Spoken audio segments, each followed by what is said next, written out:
जनकपुरी में जब सीता स्वयंवर का आयोजन हुआ तो राजा जनक ने देश विदेश के राजाओं को निमंत्रित किया। सबको उस स्वयंवर के लिए बुलाया, परंतु राजा दशरथ या अयोध्या के किसी व्यक्ति को स्वयंवर का निमंत्रण नहीं दिया। इसका कारण कोई आपसी बैर नहीं था, बल्कि एक ऐसी घटना थी जिससे राजा जनक को डर था कि कहीं फिर से वही हुआ तो क्या होगा। क्यों निमंत्रण नहीं दिया राजा जनक ने राजा दशरथ को?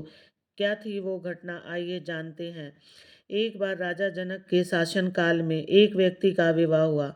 विवाह के बाद वह पहली बार सज संवर कर अपने ससुराल को जा रहा था। कुछ दूर जाने पर रास्ते में एक जगह उसको दलदल मिला।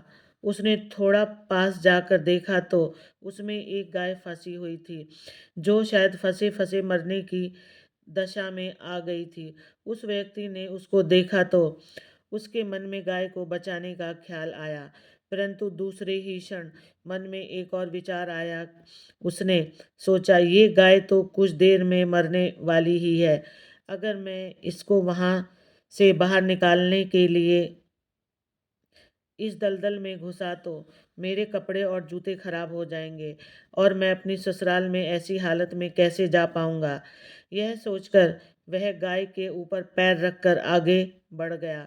जैसे ही वह आगे बढ़ा, गाय ने जब उसे जाते हुए देखा तो उस व्यक्ति को शाप दिया कि जिसके लिए तू जा रहा है उसे तू देख नहीं पाएगा।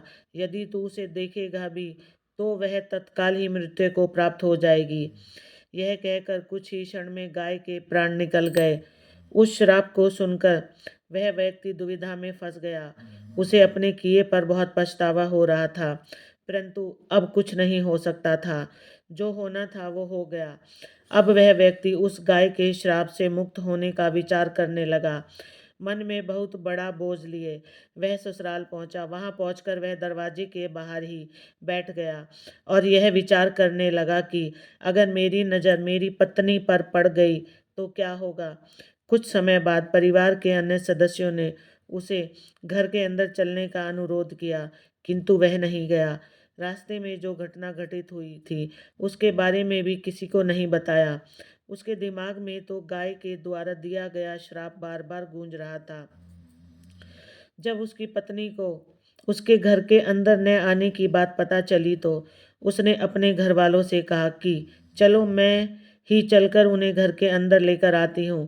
पत्नी ने जब जाकर उससे कहा कि आप घर के अंदर क्यों नहीं आ रहे हो, और मैं जो भी बोल रही हूँ उसे सुनकर भी मेरे सामने होते हुए भी मेरी और क्यों नहीं देखते हो। वह व्यक्ति अपनी पत्नी की बात सुनने पर भी चुप रहा। काफी अनुरोध करने के बाद उसने रास्ते में घटित सारा वृत्तांत कह सुनाया। पत्नी ने कहा, मैं भी पतिव्रता स्त्री हूँ, ऐसा कैसे हो सकता है। आप मेरी ओर तो देखो। अपनी पत्नी की बात सुनकर उसने जो ही नजर उठाकर अपनी पत्नी की ओर देखा, वैसे ही उसकी आंखों की रोशनी चली गई और वह गाय के शापवश पत्नी को देख ही नहीं सका। उस व्यक्ति की पत्नी भी पतिव्रता थी, इसी कारण उसकी मृत्यु नहीं हुई। यह देखकर पत्नी अपने पति को साथ लेकर राजा जनक के दरबार में गई। वहां जाकर उसने सारा वृत्तांत कह सुनाया। राजा जनक ने राज्य के सभी विद्वानों को सभा में बुलाकर समस्या बताई। उन्होंने अपने दरबार में बैठे हुए ब्राह्मणों को कहा, हे ब्राह्मण देव, गो शाप से निवृत्ति का कोई सटीक उपाय हो तो बताइए। सभी विद्वानों ने आपस में विचार करके एक उपाय बताया। उन्होंने कहा कि यदि कोई पतिव्रता स्त्री छलनी में गंगा जल लाकर उस जल के छींटे इस व्यक्ति की दोनों आंखों पर मारे तो गो शाप से मुक्ति मिल सकती है तथा इसकी आंखों की रोशनी पुनः लौट सकती है। राजा ने पहले अपने महल के अंदर की रानियों सहित सभी स्त्रियों से पूछा तो राजा को सभी के पतिव्रत होने में संदेह की सूचना मिली। ऐसा सुनकर राजा जनक चिंतित हो गए। तब उन्होंने आसपास के सभी राजाओं को सूचना पहुंचाई। उन्होंने उन्हें संदेश में कहा कि उनके राज्य में यदि कोई पतिव्रता स्त्री है तो उसे सहसम्मान राजा जनक के दरबार में भेज दिया। यह सूचना अयोध्या के राजा दशरथ को मिली तो उन्होंने पहले अपनी सभी रानियों से पूछा। प्रत्येक रानी का यही उत्तर था कि राजमहल में तो क्या आप राज्य की किसी भी महिला या यहाँ तक कि झाड़ू लगाने वाली ही क्यों न हो, उसे भी पतिव्रता ही पाएंगे।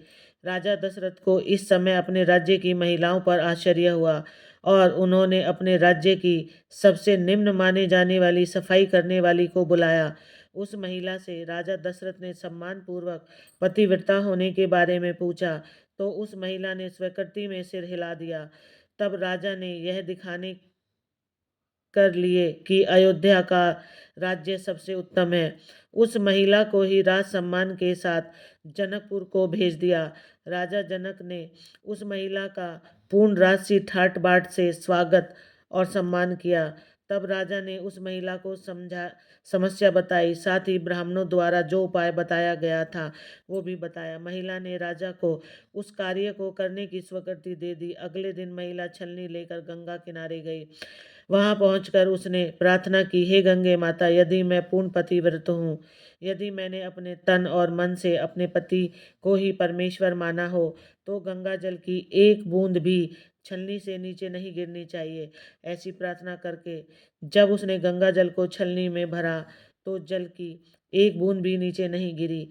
यह पवित्र गंगा जल कहीं रास्ते में छलक कर नीचे न गिर जाए, यह सोचकर उसने थोड़ा सा गंगा जल नदी में ही गिरा दिया और पानी से भरी छलनी को लेकर राज दरबार में पहुंची। राजा और दरबार में उपस्थित सभी नर नारी यह दृश्य देखकर आश्चर्यचकित रह गए। तब उस महिला को ही उस व्यक्ति की आंखों पर छींटे मारने का अनुरोध किया गया। उसने जो ही गंगा जल के छींटे उस व्यक्ति की आंखों पर मारे, त्यों ही उसकी आंखों की रोशनी वापस आ गई। यह देखकर दरबार में उपस्थित लोग बहुत ही प्रसन्न हुए।